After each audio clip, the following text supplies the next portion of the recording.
So I think it's safe to say Shana Tova. Although it's not yet Rosh Hashanah, we already started hearing the shofar, and we feel the sense and the experience of our new children entering school, our new positions, and it feels like a new year. And it's interesting that we open up our new year specifically with the shofar. And the question that rose this morning when I was learning with my one of my chavrutas, Rabbi Halbert, he said that it's so simple to hear the shofar. And he gave an example, and he said, if you're running on your treadmill, you can't give tzedakah. If you're running on your treadmill, you can't put on tefillin. If you're running on your treadmill, you can't light Shabbat candles. But you could run on your treadmill and hear the shofar. So really, it's so simple, and there is really nothing that significant or unique or demanding about the shofar. So why is it that at the beginning of our year, we start to listen to the shofar? And to answer this question, I think it's important to go into the Tanakh and ask ourselves, when's the first time that people blow the shofar? And if we look throughout all of Chamisha Chumshei Torah, Breshit, Shmot, Vayikra, Bamidbar, Dvarim, it's very unique that there is no time where a man blows the shofar. The first time we blow a shofar is in the war against Yericho, when we enter into Eretz Yisrael in Yoshua Perek Gimel Dalet and Hey. And the way we enter into Eretz Yisrael is that we take the shofar and we blow it, and then the walls of Yericho fall down. And so the question is, why is the entrance into the land of Israel specifically through blowing the shofar? And the answer is that till now, the only one blowing the shofar is Hashem. He blows the shofar and we listen.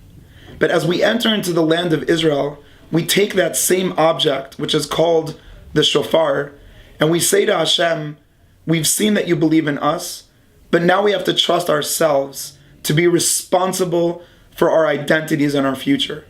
And that is the entrance into the land of Israel. That it's demanding of you to understand that from now on, there are no more freebies. There's no more presents. There's only accomplishments. And therefore, the sounding of the shofar, not just the sound, but the fact of who is blowing the shofar is important. Because it's saying the way we begin our year is to realize that we want to stop looking for presents and we want to start building our own identities. This week, I had the opportunity to take our seniors on a retreat, camping in someone's backyard, but still camping. And one of the things that we did in the afternoon was we looked at the seniors and we said to them, this is your year. What do you want to work on as a grade? And it was incredible to see that the majority of what they were speaking about was responsibility. They were talking about being responsible, on being positive, on helping, on picking up people that are falling. And I think that if there's something that we could translate the shofar into, it's to realize that true responsibility is that wherever there's a challenge or a problem, we don't go to customer service. Customer service is the lack of responsibility. It's that someone else is going to solve our problem. The shofar says, don't go to customer service. We want you to realize that you have the tool and the opportunity to solve. And just to end off, in one of my greatest conversations with Rabbi Spitz, who right now is in Eretz Yisrael, he said to me one time when I came into his office and I said to him, listen, I'm struggling with this and with that. What should we do? And he said, don't say what should we do. He said, what should you do?